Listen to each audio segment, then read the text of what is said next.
इन्हीं विचारों में मग्न वो रस्सियों की गेंडुली पर बैठ गया।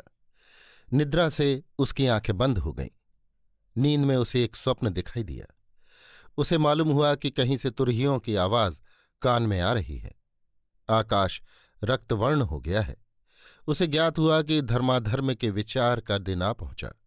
वो बड़ी तन्मयता से ईशवंद न करने लगा। इस बीच में उसने एक अत्यंत भयंकर जंतु को अपनी ओर आते देखा, जिसके माथे पर प्रकाश का एक सलीब लगा हुआ था। पापनाशी ने उसे पहचान लिया। सिलसिली की पिशाच मूर्ति थी।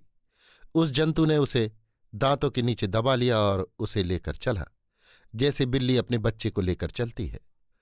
इस भांति वो जंतु पापनाशी को कितने ही द्वीपों से होता, नदियों को पार करता, पहाड़ों को फांदता, अंत में एक निर्जन स्थान में पहुंचा, जहां से दहकते हुए पहाड़ और झुलसते राख के ढेरों के सिवाय और कुछ नजर न आता था। भूमि कितने ही स्थलों पर फट गई थी और उसमें से आग की लपट निकल रही थी।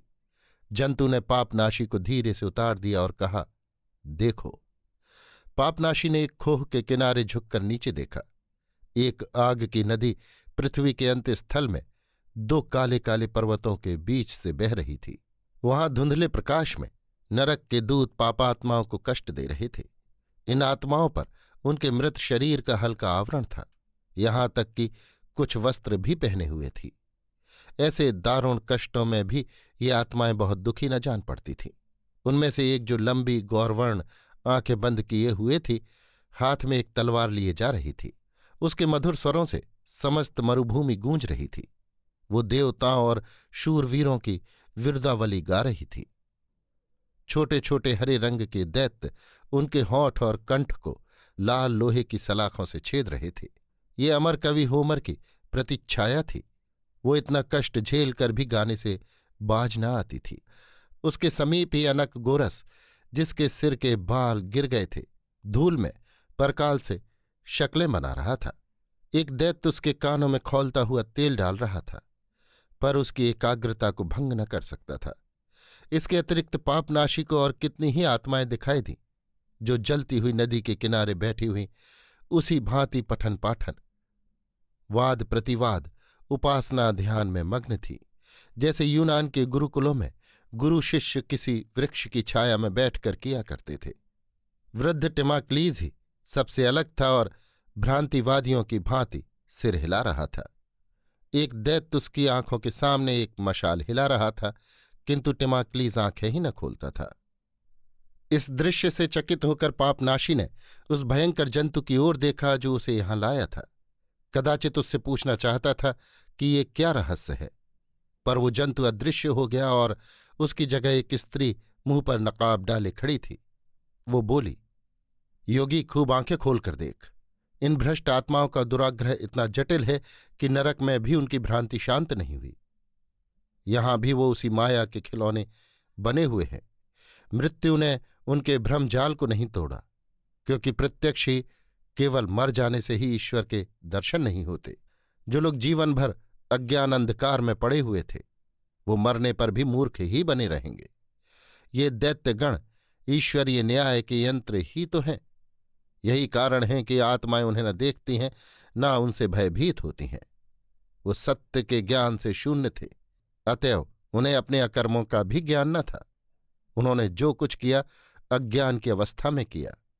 उन पर वो दोषारोपण नहीं कर सकता, फिर वो उन्हें दंड भोगने पर कैसे मजबूर कर सकता है।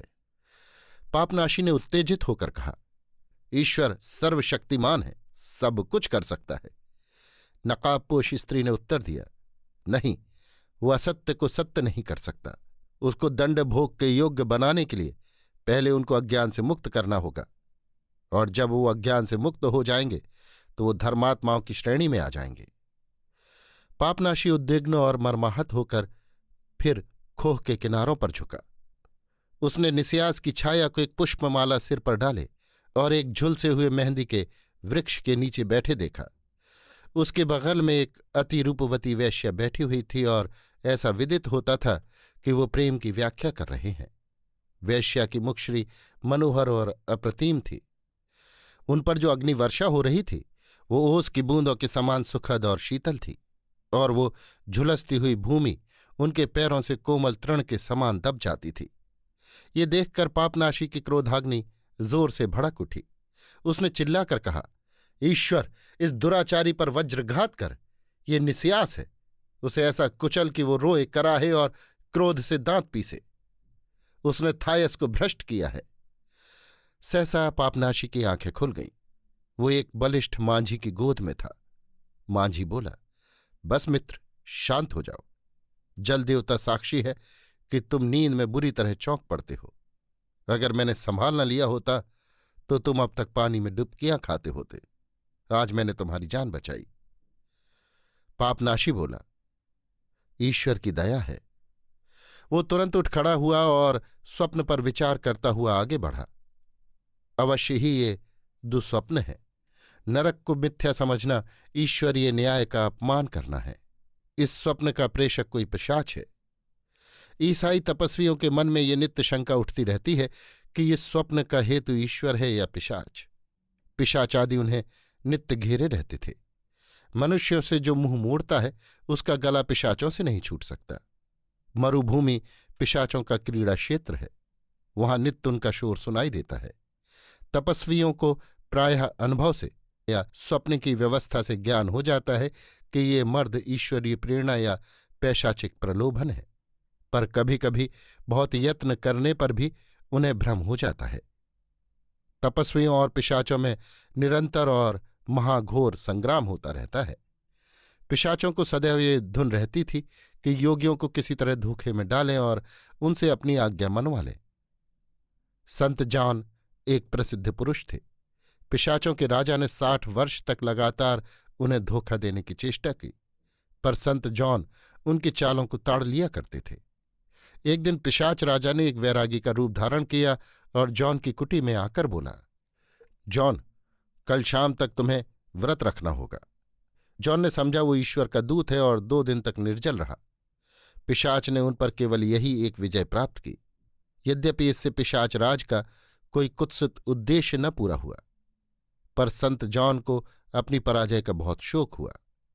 किंतु पापनाशी ने जो स्वप्न देखा था उसका विषय ही कहे देता था कि इसका कर्ता पिशाच है। वो ईश्वर से दीन शब्दों में कह रहा था, मुझसे ऐसा कौन सा अपराध हुआ जिसके दंड स्वरूप तूने मुझे पिशाच के फंदे में डाल दिया।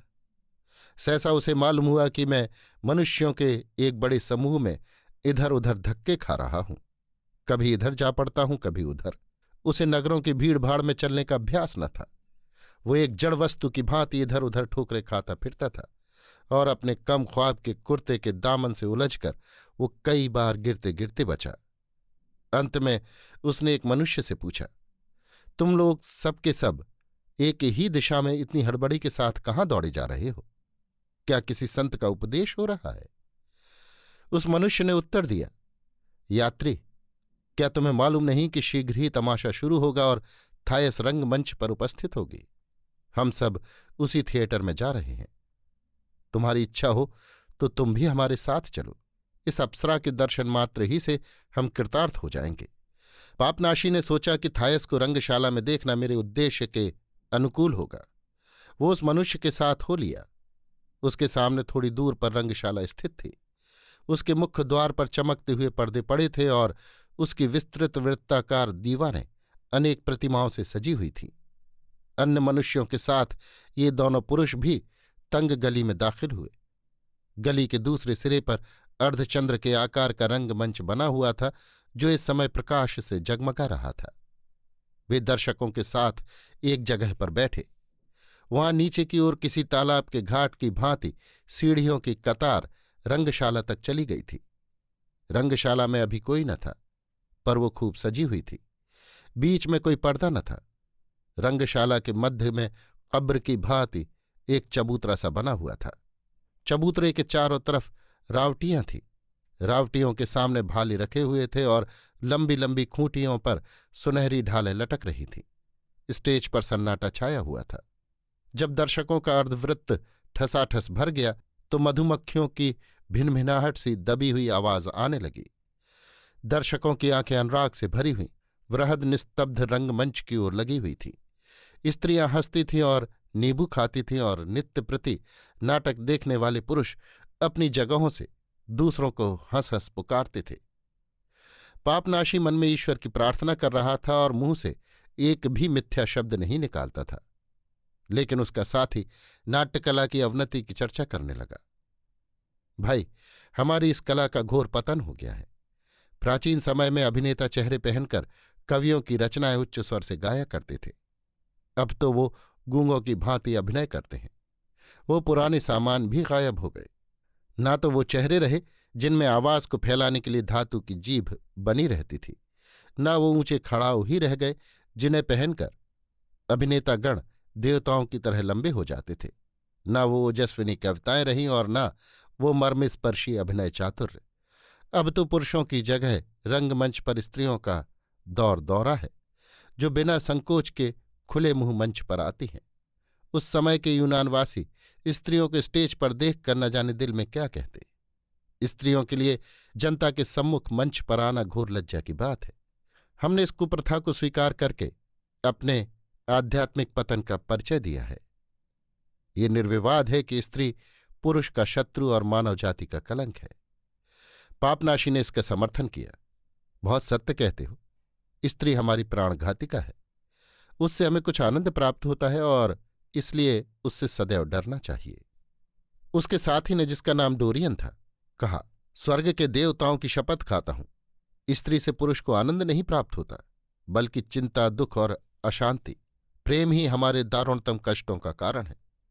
सुनो मित्र, जब मेरी तरुणावस्था थी तो मैं एक द्वीप की सैर करने गया था और वहां मुझे एक बहुत बड़ा मेहंदी का वृक्ष दिखाई दिया, जिसके विषय में ये दंतकथा प्रचलित है कि फीडरा जिन दिनों हिमोलाइट पर आशिक थी तो वो विरह दशा में इसी वृक्ष के नीचे बैठी रहती थी और दिल बहलाने के लिए अपने बालों की सुइयां निकालकर इन पत्तियों में चुभाया करती थी। सब पत्तियां छिद गईं। फीडरा की प्रेम कथा तो तुम जानते ही होगे। अपने प्रेमी का सर्वनाश करने के पश्चात वो स्वयं गले में फांसी डाल एक हाथी दांत की खूंटी से लटक कर मर गई। देवताओं की ऐसी इच्छा हुई कि फीडरा की असह्य विरह वेदना के चिन्ह स्वरूप इस वृक्ष की पत्तियों में नित्य छेद होते रहे। मैंने एक पत्ती तोड़ ली और लाकर उसे अपने पलंग के सिरहाने लटका दिया कि वो मुझे प्रेम की कुटिलता की याद दिलाती रहे और मेरे गुरु अमर एपिक्यूरस के सिद्धांतों पर अटल रखे, जिसका उद्देश्य था कि कुवासना से डरना चाहिए। लेकिन यथार्थ में प्रेम जिगर का एक रोग है और कोई ये नहीं कह सकता कि ये रोग मुझे नहीं लग सकता। पापनाशी ने प्रश्न किया, डोरियन, तुम्हारे आनंद के विषय क्या है? डोरियन ने खेद से कहा, मेरे आनंद का केवल एक विषय है और वो भी बहुत आकर्षक नहीं। वो ध्यान है। जिसकी पाचन शक्ति दूषित हो गई हो उसके लिए आनंद का और क्या विषय हो सकता है। पापनाशी को अवसर मिला कि इस आनंदवादी को आध्यात्मिक सुख की दीक्षा दे जो ईश्वर आराधना से पैदा होता है। बोला, मित्र डोरियन, सत्य पर कान धरो और प्रकाश ग्रहण करो। लेकिन सहसा उसने देखा कि सबकी आंखें मेरी तरफ उठी हैं और मुझे चुप रहने का संकेत कर रहे हैं।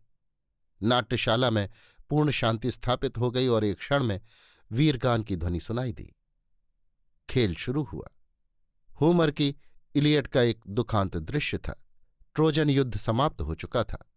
यूनान के विजयी सूरमा अपनी छोलदारियों से निकलकर कूच की तैयारी कर रहे थे और एक अद्भुत घटना हुई। रंगभूमि के मध्य स्थित समाधि पर बादलों का एक टुकड़ा छा गया। एक क्षण के बाद बादल हट गया और एशिलिश का प्रेत सोने के शस्त्रों से सजा हुआ प्रकट हुआ। वो योद्धाओं की ओर हाथ फैलाए मानो कह रहा है, हेलास के सपूतों, क्या तुम यहां से प्रस्थान करने को तैयार हो? तुम उस देश को जाते हो जहां जाना मुझे फिर नसीब न होगा और मेरी समाधि को बिना कुछ भेंट किए ही छोड़ जाते हो। यूनान के वीर सामंत, जिनमें वृद्ध नेस्टर, अगामेम्नन, उलाइसेस आदि थे, समाधि के समीप आकर इस घटना को देखने लगे। पिर्रस ने, जो एशिलीस का युवक पुत्र था, भूमि पर मस्तक झुका दिया। उलीस ने ऐसा संकेत किया जिससे विदित होता था कि मृत आत्मा की इच्छा से सहमत है। उसने अगामेम्नन से अनुरोध किया, हम सबों को एशिलीस का यश मानना चाहिए, क्योंकि हेलास ही की मान रक्षा में उसने वीर गति पाई है। उसका आदेश है कि प्रायम की पुत्री कुमारी पालिक्सेना मेरी समाधि पर समर्पित की जाए। यूनान वीरों, अपने नायक का आदेश स्वीकार करो। किंतु अगामेम्नन ने आपत्ति की। ट्रोजन की कुमारियों की रक्षा करो। प्रायम का यशस्वी परिवार बहुत दुख भोग चुका है। उसकी आपत्ति का कारण था कि वो उलाइसेस के अनुरोध से सहमत है। निश्चय हो गया कि पॉलिक्सेना एशिलीस को बलि दी जाए। मृत आत्मा इस भांति शांत होकर यमलोक को चली गई। चरित्रों के वार्तालाप के बाद कभी उत्तेजक और कभी करुण स्वरों में गाना होता था। अभिनय का एक भाग समाप्त होते ही दर्शकों ने तालियां बजाईं। पापनाशी, जो प्रत्येक विषय में धर्म सिद्धांतों का व्यवहार किया करता था, बोला, अभिनय से सिद्ध होता है कि सत्ताहीन देवताओं के उपासक कितने निर्दय होते हैं। डोरियन ने उत्तर दिया, ये दोष प्रायः सभी मतवादों में पाया जाता है। सौभाग्य से महात्मा एपिक्यूरस ने, जिन्हें ईश्वरीय ज्ञान प्राप्त था, मुझे अदृश्य की मिथ्या शंकाओं से मुक्त कर दिया। इतने में अभिनय फिर शुरू हुआ। हेक्यूबा, जो पॉलिक्सेना की माता थी, उस छोलदारी से बाहर निकली जिसमें वो कैद थी। उसके श्वेत केश बिखरे हुए थे, कपड़े फटकर तार तार हो गए थे। उसकी शोक मूर्ति देखते ही दर्शकों ने वेदनापूर्ण आह भरी। हेक्यूबा को अपनी कन्या के विषादमय अंत का एक स्वप्न द्वारा ज्ञान हो गया था। अपने और अपनी पुत्री के दुर्भाग्य पर वो सिर पीटने लगी। उलाइसेस ने उसके समीप जाकर कहा, पॉलिक्सेना पर से अपना मातृस्नेह अब उठा लो। वृद्धा स्त्री ने अपने बाल नोच लिए, मुंह को नखों से खसोटा और निर्दयी योद्धा उलाइसेस के हाथों को चूमा, जो अब भी दयाशून्य शांति से कहता जान पड़ता था, हेक्यूबा, धैर्य से काम लो। जिस विपत्ति का निवारण नहीं हो सकता उसके सामने सिर झुकाओ। हमारे देश में भी कितनी ही माताएं अपने पुत्रों के लिए रोती रही हैं, जो आज यहां वृक्षों के नीचे मोह निद्रा में मग्न हैं। और हेक्यूबा ने, जो पहले एशिया के सबसे समृद्धशाली राज्य की स्वामिनी थी, इस समय गुलामी की बेड़ियों में जकड़ी हुई थी, नैराश्य से धरती पर सिर पटक दिया। तब छोलदारियों में से एक के सामने का पर्दा उठा और कुमारी पॉलिक्सेना प्रकट हुई। दर्शकों में एक सनसनी दौड़ गई। उन्होंने थायस को पहचान लिया। पापनाशी ने उस वैश्या को फिर देखा जिसकी खोज में वो आया था। वो अपने गोरे हाथ से भारी पर्दे को ऊपर उठाए हुए थी। वो एक विशाल प्रतिमा की भांति स्थिर खड़ी थी। उसके अपूर्व लोचनों से गर्व और आत्मोत्सर्ग झलक रहा था और उसके प्रदीप्त सौंदर्य से समस्त दर्शक वृंद एक निरूपाय लालसा के आवेग से थर्रा उठे। पापनाशी का चित्त व्यग्र हो उठा। छाती को दोनों हाथों से दबाकर उसने एक ठंडी सांस ली और बोला, ईश्वर, तूने एक प्राणी को क्यों कर इतनी शक्ति प्रदान की है। किंतु डोरियन जरा भी अशांत न हुआ। बोला, वास्तव में जिन परमाणुओं के एकत्र हो जाने से इस स्त्री की रचना हुई है, उसका संयोग बहुत ही नयनाभिराम है। लेकिन ये केवल प्रकृति की एक क्रीड़ा है और परमाणु जड़ वस्तु है। किसी दिन वो स्वाभाविक रीति से विच्छिन्न हो जाएंगे। जिन परमाणुओं से लैला और क्लियोपैट्रा की रचना हुई थी, वो अब कहाँ हैं? मैं मानता हूं कि स्त्रियां कभी कभी बहुत रूपवती होती हैं, लेकिन वो भी तो विपत्ति और घृणोत्पादक अवस्थाओं के वशीभूत हो जाती हैं। बुद्धिमानों को ये बात मालूम है, यद्यपि मूर्ख लोग इस पर ध्यान नहीं देते। योगी ने भी थायस को देखा, दार्शनिक ने भी। दोनों के मन में भिन्न भिन्न विचार उत्पन्न हुए। एक ने ईश्वर से फरियाद की, दूसरे ने उदासीनता से तत्व का निरूपण किया।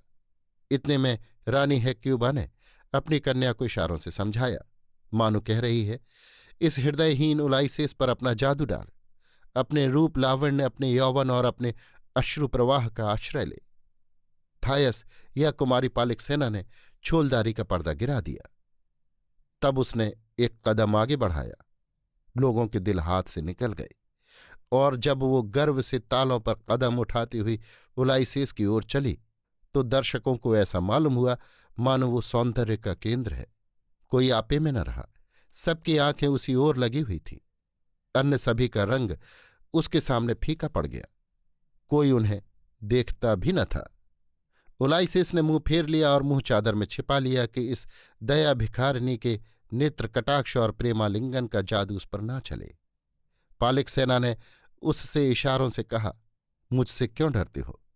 मैं तुम्हें प्रेम पाश में फंसाने नहीं आई हूं। जो अनिवार्य है वो होगा। उसके सामने सिर झुकाती हूं। मृत्यु का मुझे भय नहीं है।